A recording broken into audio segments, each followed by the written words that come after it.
15분이라는 제목의 연극이 있습니다. 생명이 15분밖에 남지 않은 한 젊은 청년 이야기입니다. 주인공은 어렸을 때 똑똑하고 총명해서 공부를 잘해서 뛰어난 성적으로 박사 과정을 수료하고 논문 심사에서 극찬을 받았습니다. 이제 박사를 받아만 기다리고 밝은 미래가 준비되어 있는 상황이었습니다. 어느 날 가슴에 심한 통증을 느껴서 병원에 찾아가 정밀검사를 받았는데 청천벽력 같은 진단이 떨어졌습니다. 시한부 선고를 받은 것이죠. 그 남은 시간이 딱 15분이랍니다. 망연자실하고 믿으지 않나서 멍하는 순간에 5분이 지나고 이제 10분 남았습니다. 그때 병실에 한 장의 전보가 날아듭니다. 억망장자 당신의 삼촌이 방금 돌아가셨는데 그것에는 상속할 사람은 당신밖에 없어서 빨리 상속 절차를 밟으세요. 죽음 앞둔 그에게 많은 재산은 아무 소용이 없었습니다. 그래서 시간은 또 줄어들고 또 하나 전보가 들어옵니다. 당시에 박사학위 논문이 최우수상을 받았습니다. 축하합니다. 이것도 위안이 되지 않습니다. 얼마 후에 전보가 또 날아듭니다. 그 애인이 애타게던 청혼을 받아들이고 결혼을 승낙한다는 기쁜 소식이지만 전혀 위험하고 그것도 시간을 멈출 수 없습니다. 그렇게 다 지나가고 마침내 15분 만에 숨을 거둔다는 내용입니다. 이 연극이 의미하는 게 무엇입니까? 인생의 시간은 무한정으로 주어지지 않았다는 것입니다. 인생 언젠가는 끝나고 인생의 마지막은 이거 없이 찾아온다는 것입니다. 젊은 사람들도 마지막없이 오늘 불쑥 찾아오는 것이 인생의 마지막입니다. 그런데 사람들은 대부분 영원히 살 것처럼 생각하고 살아갑니다. 루시우스 시네카가 말하기를 인간은 항상 시간이 모자란다 불평하면서 마치 시간이 무한정 있는 것처럼 행동한다 라고 했습니다.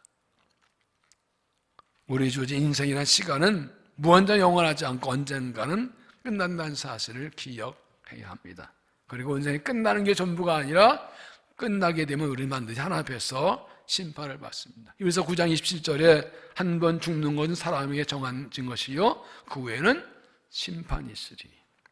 누구나 죽고 죽는 누구나 심판을 받습니다. 하나님 허락하신 인생을 어떻게 살았는지 하나님의 삶을 판단하실 것입니다. 믿음으로 살았는지 충성하며 살았는지 주도 살았는지 하나님 앞에서 반드시 판단받는데 주님께로부터 믿음을 살았다고 칭찬받을 수 있어야 합니다. 그런데 우리의 인생에만 종말이 있는 것이 아니라 우주에도 역사에도 종말이 있습니다. 우리가 사는 이 세상 언젠가 끝날 날이 있습니다. 하나님께 우주 만물을 창조하시고 역사하셨기 때문에 하나님께서 세상을 닫으시고 역사를 닫으실 날이 옵니다. 그 마지막 날 주님 오셔서 세상을 심판할 것입니다. 우리 인생이 언제 끝날지 모르는 것처럼 정말 언제 올지 우리는 모릅니다. 그러므로 주님이 언제 오시고 세상이 언제 끝나더라도 기쁘게 주를 맞이할 수 있는 준비를 해야 합니다. 오늘 말씀 예수님께서 이 종말에 주신 말씀입니다. 앞에 25절을 보면 이를 성신에는 징조가 있겠고 땅에서는 민족들이 바다와 파도의 성난소리 나여 혼란난 중에 곤고하리라. 사람들이 세상 이 말 나를 생각하고 무서움을 기절하리니 이는 하늘의 권능이 흔들리겠습니다. 마지막 때면 해와 달과 별의 이상이 생기고 하늘과 바다 흔들려 사람들이 이 말 일을 대고 놀라워서 무서워 기절할 정도가 된다고요. 이처럼 이 세상은 언젠가 끝납니다. 하나님 만드셨기 때문에 끝날 날이 있습니다. 하나님 말씀하신 나는 알파와 오메가요 처음과 나중이요 시작과 끝이라. 하나님께서 인생을 역사를 우주를 끝내실 날이 반드시 옵니다. 27절에는 그때 사람들이 인자가 구름을 타고 능력과 그 영광으로 오는 걸 보리라. 이런 일이 되기 시작하거든 이런 머리를 들라 너희 속량이 가까웠느냐. 마지막 날은 주님 오셔서 세상을 심판하시고 악인을 멸하시고 사탄 세력을 영벌이 집어넣으시고 우리는 구원하셔서 그 나라에 인도하기 때문에 주님 오실 날을 안 줄 알고 구원이 임한 줄 알고 이런 머리를 들라는 것입니다. 그렇게 주를 맞이하려면 주님 맞이할 준비를 해야 됩니다. 언제 오셔도 맞이할 수 있는 준비해야 됩니다. 어떻게 우리가 세상의 종말과 주님 오실 날을 준비할 수 있을까? 첫째는 때가 가까이 온 것을 알라. 때를 알라. 29절 이에 비유로 이르시되 무화과 나무와 모든 나무를 보라 싹이 나면 너희가 보고 여름이 가까운 줄 알자냐 하나니 이와 같이 너희가 이런 일이 일어나는 것을 보거든 하나님 나라가 가까운 온 줄 알라. 무화과나무 이스라엘 나라의 흔한 나무입니다. 그런데 무화과나무에 싹이 나면 사람들이 여름이 왔구나라고 합니다. 이처럼 자연의 변화를 보고 계절의 변화를 아는 것처럼 세상의 징조를 보고서 주님 오사 가까운 줄을 알 수 있어야 된다는 것입니다.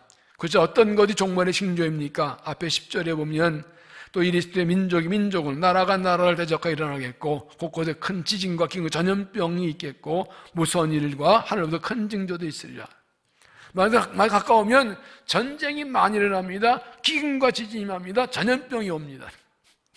그런데 전쟁, 기근, 지진, 전염병은 늘 있어 왔지요. 앞으로도 있을 겁니다. 그런데 마지막 가까운 이런 것들이 동시다발적으로 많이 일어나게 됩니다. 그러다 종말이 오는 것입니다. 지금 코로나19 팬데믹으로 전 세계가 고통을 당하고 있습니다. 확진자들은 사망자 늘어나고 있습니다.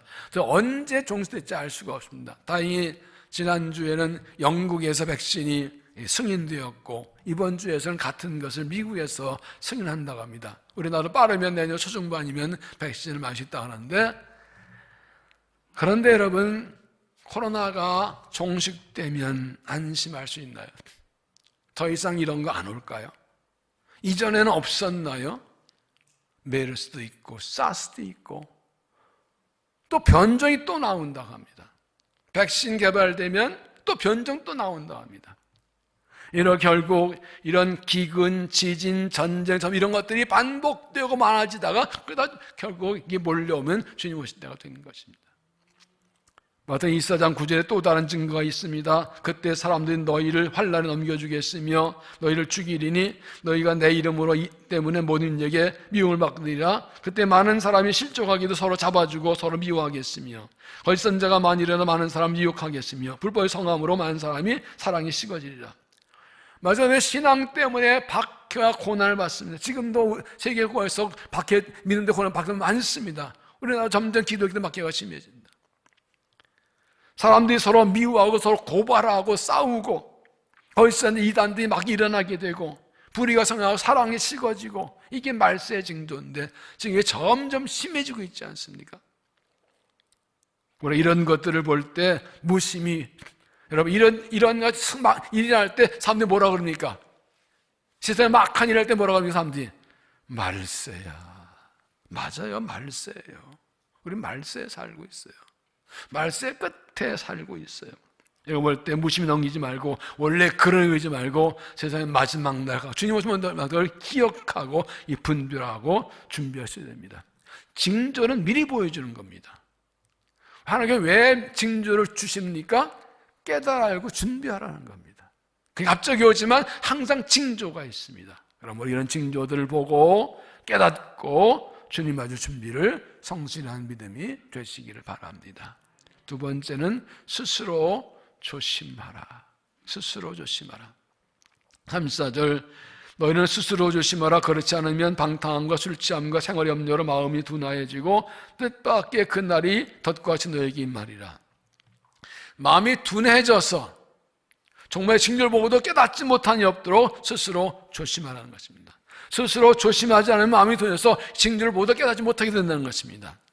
우리 마음이 둔해지는 이유를 두 가지 말씀하셨는데 하나는 방탕함과 술취함. 방탕함이란 육신의 정욕을 따라 살고 눈앞의 즐거움과 육신의 쾌락을 따라 사는 것을 말합니다. 이렇게 살면 마음이 둔해져서 세상 즐거움에 빠져 있어서 마음이 둔해서 징조를 깨닫지 못하게 된다고요. 근데 방탕과 술 취함이 같이 오지요. 왜 그럴까요? 보니까 방탕은 되게 술 취한 사람, 술 취한 방탕에 빠지게 된다는 거예요. 술을 마시면서 죄를 짓게 됩니다. 그래서 이 방탕 술은 다른 말로 세상 취하고 죄에 취하는 것입니다. 성경은 술 취하지 말라고 하죠. 에베소서 18절에 술 취하지 말라 이는 방탕한 것이니 오직 성령으로 충만한 바더라. 그러므로 술 취한 방탕에 빠져서 세상에 빠져서 욕심과 정욕, 세상 쾌락에 빠져서 마음이 둔해져서 이 징조를 깨닫지 못한 이 없게 하면 술을 취하지 않더라도 세상 즐거움, 세상 교육에 빠져서 마음 둔해지지 않게 된다는 것입니다. 또 하나 우리의 마음이 둔해진 이유는 생활의 염려 때문이라고 했습니다. 먹고 사는 것도 힘들고 어려워서 염려하고 걱정하다 보면 세상 끝날이 오고 주님 오시는 것을 깨닫지 못한다. 보십시오. 먹고 사는 게 힘들면 똑같습니다. 그런데 먹고 사는 것 때문에 염려하는 게 문제라는 거예요. 걱정하는 게 문제라는 거예요. 먹고 사는 거 염려하고 먹고 사는 문제에 거기에 빠져 있다가 보면 마음이 둔해져서 주님 오신다고 한 것을 깨닫지 못하게 된다는 것이죠. 여러분, 염려와 걱정은 우리에게 아무런 도움이 안 됩니다. 염려는 마음이 나뉘다 찢어지다는 뜻으로서 내 앞에 있는 문제 때문에 염려하다가 마음이 나뉘어 찢긴 상태입니다. 마음이 안정되지 못하고 있는 것입니다. 여러분, 그러니까 먹고 사는 것 때문에 삶 때문에 염려하고 잠도 못 자 한다고 해결되지 않습니다. 마음만 아픕니다. 마음만 괴롭습니다. 나아진 게 없습니다.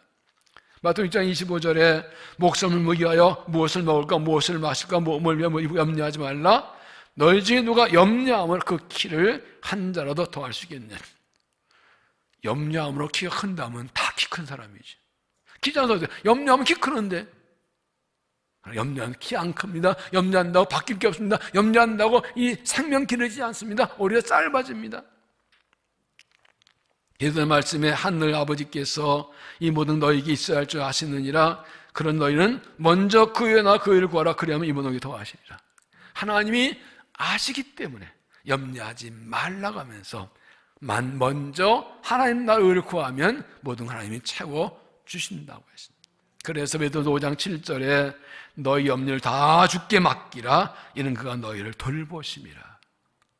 염려가 생기는 건 당연합니다. 그러나 가지고 있지 말고 주님께 맡기라는 겁니다. 주님께 패스하라는 겁니다. 주님이 우리 지금 돌보고 계십니다. 농구나 배구나 축구에서 볼이 오면 탁 옆으로 패스하죠. 염려는 생기는데 가질 수 없어도 주님께 패스하면 돼요. 패스가 영어라서 아멘 안 하시나? 주님께 넘겨드리면 돼요. 그럼 주가 다 돌봐주실 거예요. 믿음은 맡기는 것입니다. 주께 맡기면 주가 책임져 주십니다. 주위의 생활 염려 때문에 마음이 둔해져서 종말의 진조를 깨닫지 못하고 주님 말 준비하지 못하니 없도록 스스로 조심해야 됩니다. 주님께 맡기고 주님 말 준비해야 됩니다. 왜 스스로 조심하라고 했을까요? 스스로가 뭡니까? 내가 하는 겁니다. 이 말은 무엇입니까? 종말의 징조를 깨닫고 주님 맞을 준비하는 일은 내가 할 일이라는 겁니다. 누가 대신해 주지 않습니다.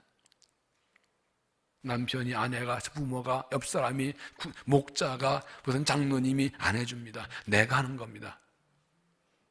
그러므로 스스로 조심하는 말씀은 나 자신을 돌아보라는 뜻입니다. 이 대림절에 내가 주님 맞을 준비가 돼 있는지, 주님 맞을 준비를 하고 있는지, 내가 마음이 둔해되는지 나 자신을 돌아보고 준비하라는 것입니다. 방당과 술잔 빠지듯 세상에 취하고 죄에 빠지지 않는지, 세상 염려도 믿음이 약해진 돌아보아야 되는 것입니다. 다시 마음을 돌이키고 경건과 절대 삶으로 주님 맞을 준비한 믿음이 되시기를 바랍니다. 세 번째는 항상 깨어서 기도하라.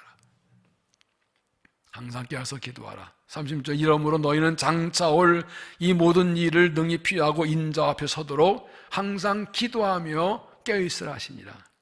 세상에 종말이 올 땐 놀라지 않고 주님 올 땐 놀라지 않고 맞이하려면 항상 깨어있어야 됩니다. 보초가 파수꾼이 성을 지킬 때 잠자지 않듯이 보초가 잠자는 조건을 감사하듯이 깨어있어야 됩니다. 육신이 피곤 힘들어도 영혼은 깨어있어야 됩니다. 보십시오. 예수님께 우리에게 가끔 깨어있으라, 자주 깨어있으라 그러지 않고 항상 깨어있었어요. 항상 깨어있으라. 한 하루도 빼놓지 말고 1분 빼놓지 말고 항상 깨어있어야 했습니다. 왜 그렇습니까? 언제 세상 끝날지 언제쯤 올지 우리 모르기 때문입니다. 34절에 뜻밖의 그 날이 덫과 같이 너에게 임하리라. 마태복음 24장 42절 그러므로 깨어있으라. 어느 날에 너희 주가 임할는지 너희가 알지 못함이니라. 이러므로 너희도 준비하고 있으라. 생각하지 않은 때 인자가 오리라. 언제 올지 모릅니다. 그걸 항상 깨어있어야 됩니다. 그렇지 않고 잠들어 있으면 지금 갑자기 오시고 생각할 때 당황하고 놀라게 됩니다. 언제 주님 오셔도 맞을수록 깨어있어야 합니다. 어떻게 하는 게 깨어있는 것입니까? 30절 항상 기도하며 깨어있으라. 항상 깨어 기도하는 것입니다. 기도는 하나님과 관계 유일한 길입니다. 그러므로 항상 기도가 깨어있어야 마지막 주님 깨닫고 주님 맞이할 수가 있습니다. 사무엘 최대익은 사탄의 한 가지 관심으로 사람들이 기도하지 못하게 하는 것이다. 악마는 기도 없는 성경 공부, 기도 없는 봉사, 기도 없는 종교의식에 안심한다. 악마는 우리의 수고를 비웃고 우리의 지혜를 조소하지만 우리가 기도할 때 떤다고 했습니다. 사탄은 우리를 넘어뜨리기에 제일 먼저 게 기도 못하게 만드는 겁니다. 우리가 기도하지 않고 성경 공부하는 거 마음대로 하라고 그래요. 기도하지 않고 봉사하는 거 하라고 그래요. 기도하지 않은 예배의식 마음대로 하라고 그래요. 아무 능력이 없어요.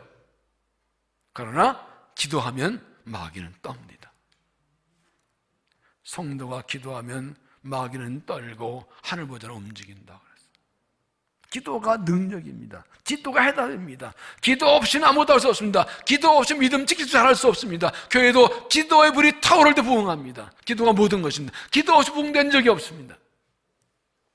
그래서 어떻게 하든지 기도 못하게 하고 기도 약하게 합니다. 우리가 아무리 애쓰고 수고하고 노력하고 공부하고 별짓을 다 해도 기도하지 않고 아무것도 안 됩니다. 똑똑하고 실력 경험 많은 사람도 기도하지 않고 실패하고 문제생기 짜증나고 다툼 생기고 그럽니다. 그러나 부족해도 기도하면 하나님이 하십니다. 신비한 도우심이 일어납니다. 그래서 사탄은 우리로 기도하지 못한 일꾼들이 기도하지 못하게 하고 기도하지 않고 일하게 하고 기도하지 않고 살게 합니다. 그래서 영성 능력이 떨어져서 죄와 쌓이지 못하고 유혹에 넘어가게 하고 의에서 향하지 못하고 민지키 못하게 하고 상감도 못하게 하려고 기도하지 못하게 합니다. 여러분 얼마나 기도에 힘쓰고 계십니까? 기도에 목숨 걸고 기도하십니까? 기도를 최우선으로 하고 살고 계십니까? 교회 일꾼으로 기도가 내 신앙의 최고의 그 사명이고 가장 열심히 잘하고 가장 먼저 하는 일입니까? 그거 없으면 소용없어요. 기도하는 사람은 사탄이 무서워합니다. 영국의 피해 여왕 메리 여왕은 말한다. 1만 명의 군대보다 존 낙스 한 명의 기도가 더 무섭다고 그랬어요. 10,000명의 군대 괜찮은데 기도는 한 사람 낙스 존나 무섭다고 그랬어요. 항상 깨어 기도하면 모든 유혹과 공격이고 승리합니다. 환난과 시험이고 믿음이 있고 사명함 당할 수 있습니다. 기도가 승리이고 기도가 해답입니다. 내일부터 내면 새벽을 깨운다 새벽기도가 3차 시작됩니다. 내면은 무너진 인산 성벽을 50일 만에 짧은 게 확세해버렸습니다. 많은 방해를 불구하고 이거 1, 2차 때 봤죠. 그런데 신앙을 회복하는 일에는 12년을 했습니다. 몇 년이요? 뭘 말합니까? 보이는 성벽을 쌓는 것보다 보이지 않는 성벽을 쌓는 게 더 힘들고 어렵다고요. 보이는 성벽보다 보이지 않는 성벽이 더 중요하기 때문에 그런 50일, 한 달, 2달도 안 돼 싹 세워버리고 12년 동안을 믿음 세우는 게 온 주력을 다합니다. 그 내용이 이번 3차에 나옵니다. 지금은 우리가 무너진 성벽을 다시 쌓을 때입니다. 고난의 때에, 하나님의 때에 우리 성벽 무너진 것들이 드러났습니다. 이번 기회에 세워야 됩니다.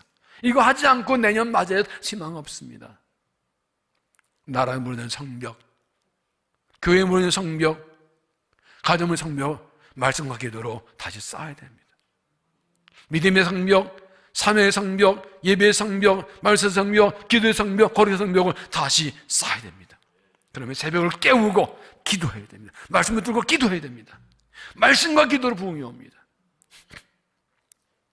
여러분, 특별히 자녀의 무너진 성벽, 다음 생의 성벽 다시 세워야 됩니다. 이거 기도 없이는 안 됩니다. 기도하지 않고 자녀들 기를 수 있어요. 기도하는데 아무데나 세울 수가 있어요. 기도 빠지고 기도 약해진 게 문제라고요. 담 세우지 않고 무슨 미래가 있습니까? 정말 힘을 다해서 모아서 기도해야 됩니다. 부모들은 자녀들에게 기도의 사람을 인정받아야 됩니다. 우리 엄마 아빠는 기도의 사람이었어. 나도 엄마 아빠 닮아서 기도로 살아야 돼. 이걸 보여줘, 물려줘. 이게 부모의 책임이에요. 이게 어른들의 책임이에요. 우리의 사명이에요. 기도가 능력, 기도 축복이니까. 대충 살고 믿을 때가 아닙니다. 목숨 걸고 간절하게 매달려 기도할 때입니다. 오죽하면 제가 이번에 각 장로님들, 권사님, 난수사님 미리 다 전화해가지고 신청을 받았겠어요. 그냥 지나갈 수가 없어요. 이제 어려운 한 해를 보내고 이제 새해를 맞이해야 되는데 이렇게 넘어갈 수가 없어요. 기도하지 않고 넘어갈 수가 없어요. 우리의 마음이 둔해지지 않고 종말의 징조를 분별하고 오신 주님을 맞이하려면 항상 기도하며 껴 있어야 합니다. 선택이 아니면 필수입니다. 항상 기도 깨어 있으면 언제 오셔도 맞이하지만 깨어 있지 않고 잠들어 있으면 부끄러움을 당합니다. 이 대련절 기간 동안에 기도에 힘쓰십시오. 죄와 불의가 들어오지 못하도록, 세상과 유혹 공개 들어오지 못하도록, 염려 근심함을 사로잡지 못하도록 항상 기도로 깨어 있어서 주님을 기쁨으로 맞이하는 믿음이 되시기를 바랍니다.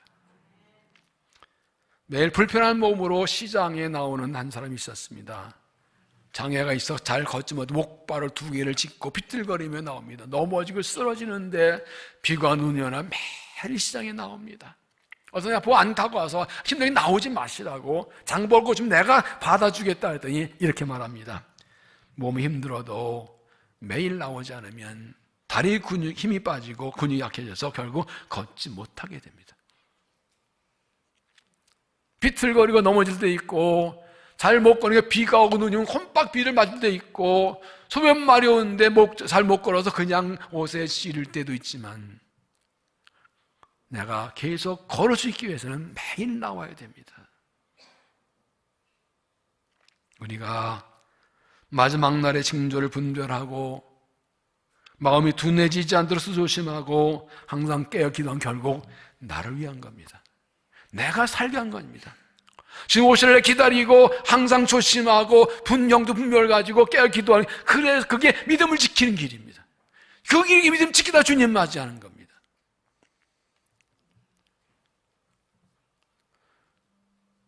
초대교회 성도들의 인사는 마라나타였는데 그 뜻은 주님이 오신다는 뜻입니다. 만날 때마다 마라나타, 마라나타 이렇게 인사했습니다. 요한계시록 20장 20절에 이것들을 증언한 이가 이르시되 내가 진실로 속히 오리라 하시거늘 아멘 주 예수여 오시옵소서. 극심한 박해 중에 순교 위협 중에도 만나면 주님 오십니다. 주님 오십니다. 그걸 바라보며 고백하며 이 주님 오심을 기다려 사모하는 이 믿음으로 모든 걸 견디는 것입니다. 그 믿음이 오늘 교회를 세우고 여기까지 몰려온 것입니다. 사실 주님을 바라보고 깨어이 기도하고 믿음 지키는 이 주님 바라보고 사는 거예요. 이게 우리가 어려운 고난, 이게 믿음 지키는 길인 것입니다. 감리의 창시자 존 웨슬리 목사님에게 어떤 사람이 예수님께서 몇 월 며칠 몇 시에 오신다고 어디로 나오라고 연락을 했어요. 그랬더니 이렇게 대답합니다. 오늘 주님이 오셔더라도 내가 할 일에 충실하고 주일에 임시다가 그 자리에서 주님을 맞이할 것이야. 주님 오신다고 달라질 게 없다고. 내가 충실하다 만지 않나. 준비가 되어 있으면 달라질 게 없어요. 준비가 되어 있으면 주님 오늘 오셔서 달라질 게 혼날 게 없어요. 그냥 맞이하면 돼요. 나 신방 가야 돼. 나 설교하러 가야 돼. 나 좀 주일에 해야 돼. 뭐 달라질 게 없어요. 준비하다 해서 놀래고 흔들들 떨지요.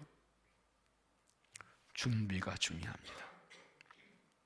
언제 오시더라도 세상 종말이 언제인지 언제 오지 그 날짜가 중요한 게 아니라 언제 와서 맞이할 준비가 내가 돼 있는가가 중요한 거예요.